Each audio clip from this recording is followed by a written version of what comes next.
those moments when you're in the store and you spot something that you really want? Sometimes before the item is even in your cart, it's like your brain starts working overtime to justify it. That moment is usually the sign to walk away, but a lot of people ignore it. So if you catch yourself saying any of these 3 phrases when you're in the store, now is not the time to swipe. Number 1, let me see what I can do to make this purchase happen. This is a phrase that we often use when our heart wants something, but our brain isn't fully on board. So it's like you start using mental gymnastics to see how you can make it work. You might tell yourself that you'll move a bill to next week, or you'll put it on a credit card and pay it off over the next 3 or 4 months, or maybe you'll work a little overtime to cover it. But one thing that a lot of people don't realize is that the moment that you start rearranging your life in order to buy something that's not an emergency, that is a sign that you don't really need it, and buying it will probably be more of a headache than a joy. Because if it was something that you could truly afford and manage,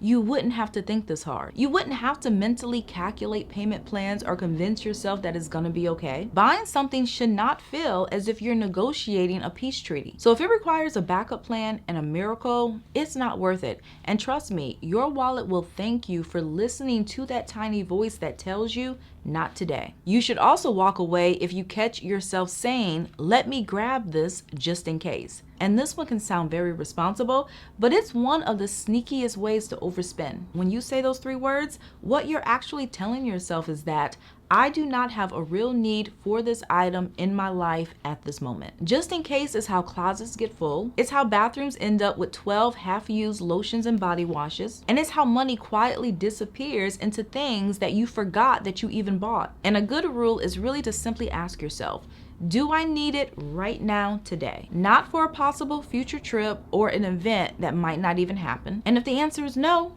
put it back. It's really that easy. Because there is a difference between being prepared and paying money to store items that you'll never use. And if you pass on a just in case item and you actually need it down the road, you can buy it at that time.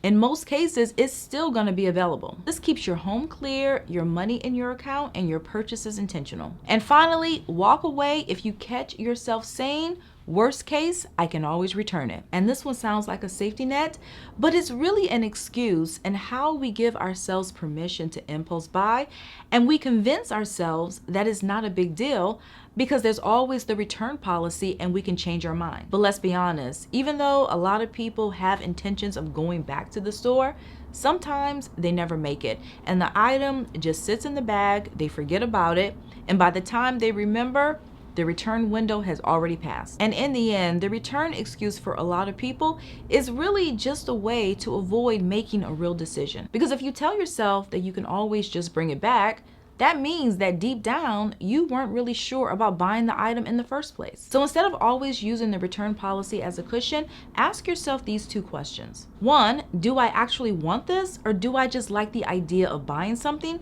And 2, would I still want it if I couldn't return it? And if the answer makes you hesitate, that again is your sign to walk away. Because buying something should not come with regret, a backup plan, or a mental contract.